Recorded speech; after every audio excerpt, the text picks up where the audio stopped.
chegamos à nossa aula de número 100. Eu, professora Elisângela, só estou com vocês há mais ou menos umas 10 aulas, mas o nosso agradecimento aqui a todos os professores da Aula Paraná que conseguiram fazer com que chegássemos até este número, uma centena de aulas para a terceira série, não é? Muito obrigada, meus parabéns e seguimos firmes porque ainda não terminamos, mas vamos terminar com muita garra, muita fé, não é mesmo? Hoje, como eu disse, nossa aula de número 100.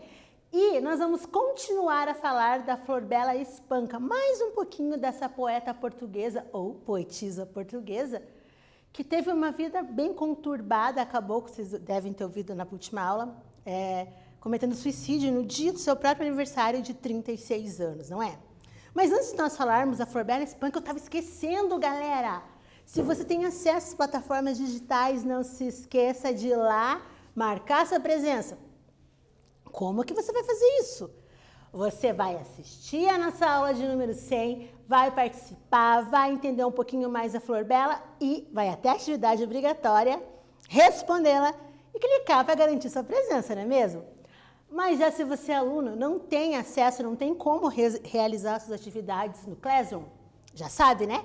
Vai lá no colégio, pega a atividade impressa e no dia combinado, realize ela antes, né? E no dia combinado, entregue à secretaria do seu colégio. Beleza? Vamos lá, então, conhecer mais um pouquinho da Flor Bela Espanca? Ah, perdão! Antes nós vamos descobrir os objetivos da nossa aula de hoje, que é relembrar quem foi a Flor Bela Espanca, relembrar as características da poesia de Flor Bela Espanca, ler e interpretar alguns poemas de quem? Da Flor Bela Espanca, estudar o soneto fanatismo. Nós já aprendemos o que é um soneto, lembram? E vamos também reconhecer as figuras de linguagem presentes em alguns poemas dessa poeta portuguesa. Vamos lá, então? Vamos lembrar um pouquinho quem foi a Flor Bela Espanca? Ela foi uma das primeiras feministas de Portugal. Exímia sonetista. Agora vocês sabem o que é ser uma sonetista, né? É quem escreve poemas que são os sonetos. Tendo assemelhado a sua linguagem à linguagem de Luís Vaz de Camões e também ao Antério de Quental. Seus poemas frequentemente traziam à tona temas como a solidão, a feminilidade, o erotismo, o desencanto, o sofrimento e a busca incessante pela felicidade. Sendo assim, já relembramos quem foi a Flor Bela Espanca? Vamos lá ao nosso primeiro quiz de hoje? Flor Bela Espanca era muito à frente da sua época, lembram? E isso deve ser quê? Letra A, ao fato de escrever sonetos e tendo assemelhado sua linguagem à linguagem de Luís Vaz de Camões. Letra B, sua postura pouco comum para uma mulher naquela época. Divorciou-se 2 vezes, algo impensável para os padrões sociais das primeiras décadas do século XX. Letra C, ao fato de ter sido das primeiras mulheres de Portugal a frequentar o curso secundário no Liceu Masculino André de Gouveia, em Évora. E aí, por que será que a Flor Bela era uma mulher à frente do seu tempo? Relembre a aula 99, um pouquinho do que falamos agora na aula 100, e logo voltamos com a resposta correta.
E então, por que será que a Flor Bela Espanca era uma mulher à frente da sua época? Porque sua postura pouco comum para uma mulher naquela época, ela divorciou-se 2 vezes. Isso era algo assim impensável para os padrões sociais das primeiras décadas do século XX. Lembra na aula 99 que nós estudamos o que era um soneto, que a Flor Bela escrevia sonetos? Hoje nós temos mais um soneto da Flor Bela Espanca. Olha lá então, soneto O Meu Impossível. Minha alma ardente é uma fogueira acesa, é um brasido enorme a crepitar, ânsia de procurar sem encontrar, a chama onde queimar uma incerteza. Tudo é vago e incompleto, e o que mais me pesa é nada ser perfeito, é deslumbrar a noite tormentosa até cegar, e tudo ser em vão. Deus, que tristeza! Aos meus irmãos na dor já disse tudo, e não me compreenderam. Vão e mudo, foi tudo o que entendi e o que presinto. Mas se eu pudesse a mágoa que em mim chora, contar, não a chorava como agora. Irmãos, não a sentia como a sinto. Olha então, voltar aqui só um pouquinho. Lembram do que é um soneto? Consegue lembrar? Que ele é composto de 2 quartetos e 2 tercetos. Só para relembrar vocês, a gente já vai falar sobre isso mais um pouquinho. Agora a atividade 1. Minha alma ardente, observe o seguinte verso. Minha alma ardente é uma fogueira acesa. A figura de linguagem presente aqui, qual figura de linguagem? É uma comparação, metonímia, metáfora ou é um eufemismo? Já trabalhamos bastante essa figura de linguagem em nossas aulas. Logo, logo, chegamos à resposta correta.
E então, qual figura de linguagem aparece nesse primeiro verso? Olha lá então, é a metáfora. Porque ela diz assim, minha alma ardente é uma fogueira acesa. Ela está comparando a alma ardente dela com a fogueira acesa, porém sem utilizar os termos comparativos. Ela poderia dizer, minha alma é ardente igual uma fogueira acesa, como uma fogueira acesa. Mas ela não usa esses termos. Pelo fato dela não usar esses termos, estamos falando da metáfora. Atividade 2. Leia o último terceto. O que é um terceto? É uma estrofe composta por 3 versos. Então, olha lá. Mas se eu pudesse, a mágoa que em mim chora, contar, não a chorava como agora. Irmãos, não a sentia como a sinto. O pronome em destaque, este pronome a aqui, ele está tendo a função de pronome.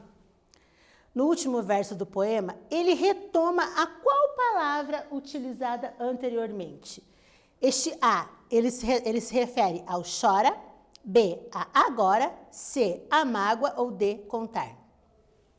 Essa questão está tão facinho, eu tenho certeza que vocês vão arrasar na resposta. Capricha lá que a gente já volta.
E então, descobriram qual a função daquele pronome ali? Vamos descobrir? Então, olha ali, nós temos o verso. Mas se eu pudesse, a mágoa que em mim chora, contar, não a chorava como agora. Irmãos, não a sentia como a sinto.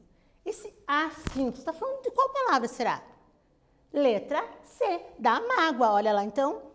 A mágoa que em mim chora. Então, ela não gostaria de sentir como a sinto, como eu sinto esta mágoa, ok? Atividade 3. De acordo com o poema, como se encontra o eu lírico? Explique. Temos aqui de novo o poema que eu acabei de ler, O Meu Impossível. Eu gostaria de saber de vocês, como que o eu lírico deste poema ele se sente? Pensa lá um pouquinho e logo voltamos com a resposta.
aí, como será que eu lírico se sente no poema da Flor Bela Espanca? Vamos descobrir? Então, nós temos novamente o poema O Meu Impossível aqui, e nós gostaríamos de saber como se encontra o eu lírico neste poema. Olha lá, então. O eu lírico encontra-se angustiado, perdido, e tudo parece incerto e triste, pois guarda uma mágoa muito grande, mas que não pode falar. Mais um poema aqui para vocês estudarem sobre a Flor Bela Espanca. Amor que morre. O nosso amor morreu, quem o diria? Quem o pensara mesmo ao ver-me tonta, ceguinha de te ver, sem ver a conta, do tempo que passava, que fugia. Bem estava a sentir que ele morria, e outro clarão, ao longe, já desaponta. Um engano que morre, e logo aponta, a luz d'outra miragem fugidia. Eu bem sei, meu amor, que para viver são precisos amores, para morrer e são precisos sonhos para partir. E bem sei, meu amor, que era preciso fazer do amor que parte o claro riso de outro amor impossível que há de vir. Atividade 4. E aqui, como será que o eu lírico vê o amor nesse poema? Pensa lá um pouquinho e logo chegamos à resposta.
E então, como será que o eu lírico vê o amor nesse poema? Então, nós temos aqui os dois tercetos, a partir de metade para o final do poema, que diz assim, ó. De acordo com os dois últimos tercetos, é possível, inferir que o amor não é eterno. Ai, que triste! Ele morre. Mas vem outros, e é preciso não se deixar entristecer para que outro amor aconteça. Olha que legal, Flor Bela. Não é à toa, né, que a mulher era a poeta da sua época. Presta atenção nos conselhos dela. Atividade 5. Qual é o tipo de rimas que encontramos no poema? Vocês lembram que na aula anterior, na aula 99, nós trabalhamos sobre a classificação das rimas, lá A, B, B, A. Lembra um pouquinho? É sobre isso que nós queremos saber deste poema, ok? Logo, logo voltamos com a resposta.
E aí, vocês conseguiram lembrar dessa aula? A aula que nós falamos sobre a classificação das rimas? Se você não lembra, volte na aula 99 que tem a explicação completa, tá bom? Então, olha lá, atividade 5, qual é o tipo de rimas que encontramos no poema? Então, lembram quando a professora explicou na aula 99? O final, a rima tem que ser igualzinha no final do verso. Olha lá então. O nosso amor morreu. Quem o diria? Letra A. Agora eu vou usar a letra A no verso que tiver o mesmo som no final. Quem o pensara mesmo ao ver-me tonta? Tonta não rima com diria, né? Então não é A. Já vamos para B. Ceguinha de te ver sem ver a conta. Opa! Conta rimou com tonta. Então a letra B também. Do tempo que passava, que fugia. Fugia vai rimar lá com o primeiro verso, diria. Ele é a letra A, então aqui também será a letra A. Essa rima aqui é o tipo que chamamos de interpoladas ou intercaladas, ok? Lembraram? Espero que tenham lembrado. Ela é um pouquinho mais trabalhosa, mas vale a pena, tá bom? E agora, vocês lembram das características do soneto? Vamos relembrá-las? O soneto, uma palavra do italiano, soneto, pequena canção, ou literalmente, é um pequeno som, por isso soneto, é um poema de forma fixa, composto por 4 estrofes, sendo que as 2 primeiras são constituídas por 4 versos, os quartetos, cada uma. E as 2 últimas de 3 versos, os tercetos, cada uma. Lembra que a gente trabalhou bastante na aula anterior? Lá, a primeira estrofe com 4 versos, segunda estrofe com 4 versos, terceira e quarta estrofe com 3 versos. Os sonetos costumam ter uma estrutura semelhante. O texto começa com uma introdução, que apresenta o tema, seguida de um desenvolvimento das ideias e termina com uma conclusão, que vai aparecer lá no último terceto. E por falar em soneto, temos mais um soneto aqui, agora chamado fanatismo. Minha alma de sonhar-te anda perdida. Meus olhos andam cegos de te ver. Não é sequer razão do meu viver, pois que tu és já toda a minha vida. Não vejo nada assim enlouquecida. Passo no mundo, meu amor, a ler no misterioso livro do teu ser. A mesma história a mesma história tantas vezes lida. Tudo no mundo é frágil, tudo passa. Quando me dizem isto, toda a graça de uma boca divina fala em mim. E olhos postos em ti, digo de rastros. Ah, podem voar mundos, morrer astros, que tu és como Deus, princípio e fim. Atividade 6. Nos versos de fanatismo, o eu lírico se declara profundamente apaixonado. O próprio título do poema alude para esse afeto cego, excessivo, que arrebata o sujeito poético. Aqui, ele reconhece que no mundo há muitos que dizem que os sentimentos são transitórios e perecíveis, mas sublinha que o seu amor, ao contrário do que afirmam, é. Esse amor, então, citado no poema Fanatismo. Como que é esse amor? Ele é atemporal, não importa o tempo. Ele é temporal, ele tem um tempo certo para acontecer. Ou ele é um amor passageiro? O que vocês acham? Vamos lá, releiam, reflitam um pouquinho e logo voltamos com a resposta.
E então, chegaram à resposta correta, vamos ver qual é ela?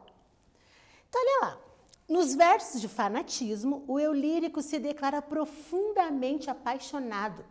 O próprio título do poema alude para esse afeto cego, excessivo, que arrebata o sujeito poético, né? Fanatismo.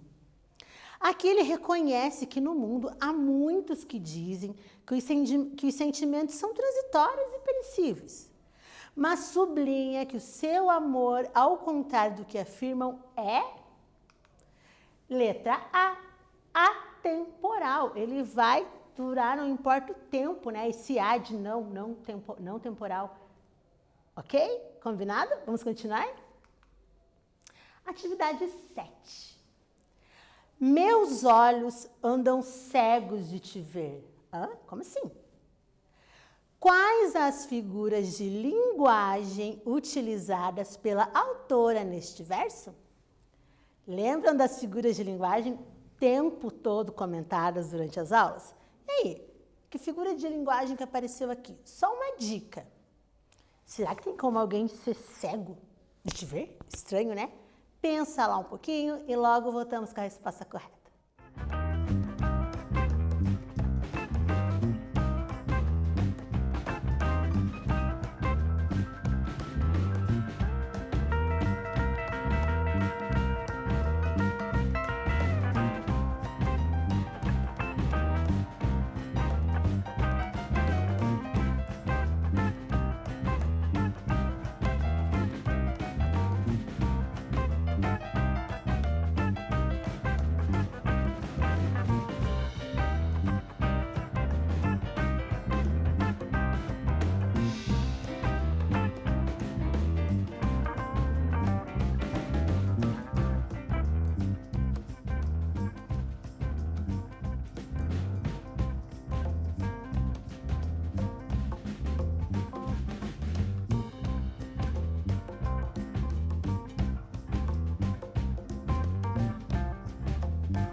E então, descobriram quais foram as figuras de linguagem utilizadas neste verso? Vamos a elas?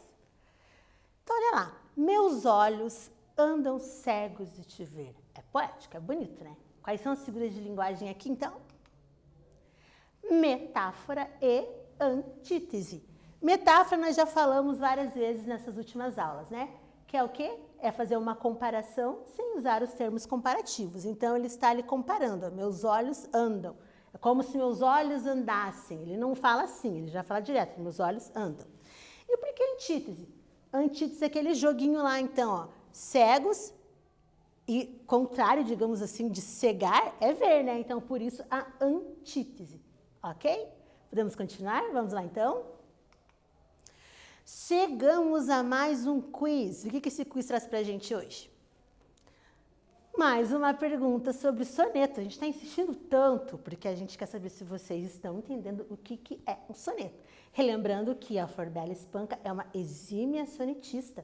Tanto que nós trouxemos vários sonetos dela, né? Ela escreve muito bem esse tipo de poema. Então, olha lá. O soneto, letra A, ele é composto por apenas uma únicazinha estrofe.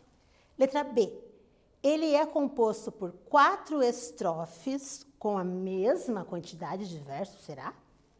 Letra C, ele é composto por 2 quartetos e 2 tercetos?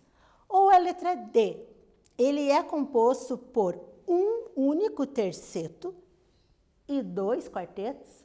Que atenção, ó, por um terceto. Então, pensa comigo lá, o soneto começa com 3 tercetos assim e depois ele vai para 2 quartetos, será? Olha um pouquinho a estrutura do soneto que você chega à resposta correta. Vamos lá então, que eu aguardo vocês com a resposta.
eu tenho certeza que vocês prestaram muita atenção na nossa aula, que vocês já estão preparando os sonetos de vocês, com certeza vocês acertaram essa pergunta. Vamos lá, então?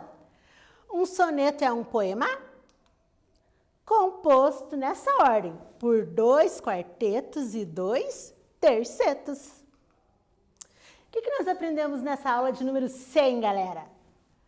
Relembramos quem foi a Flor Bela Espanca, relembramos as características de suas poesias, lemos e interpretamos alguns de seus poemas, vimos algumas figuras de linguagem utilizadas pela autora.